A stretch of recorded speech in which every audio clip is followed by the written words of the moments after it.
Semada bulutlar, gariblersiniz.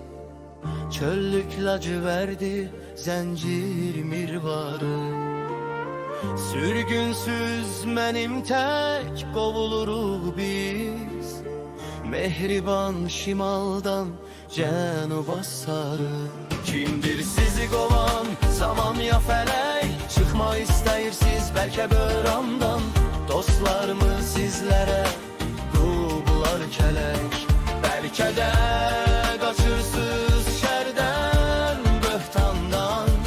Yox, bezdirib sizi barsız əmilər. Hər zaman soyuq, azadsınız siz. Yad gəlir sizlərə həsəd və kədər. Sürgünlər deyilsiz, getan sizlərsiz. Kimdir sizi qovan, zaman ya fələk? Çıxmaq istəyirsiniz bəlkə böhrandan. Dostlarımı sizlərə qovublar kək. Mərkədə də qaçırsınız şərdən, böhtandan. Yox, bezdirib sizi barsız zənilər. Kimdir sizi qovan, zaman ya fələk? Çıxmaq istəyirsiniz bəlkə böhrandan. Dostlarımı sizlərə qurublar kək.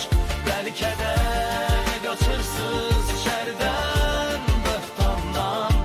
Yox, bezdirib sizi barsız zənilər. Hər zaman soyuq, azadsınız siz. Yad gəlir sizlərə həsəd və kədər. Sürgünlər deyilsiz, vətən sizlərsiz. Kim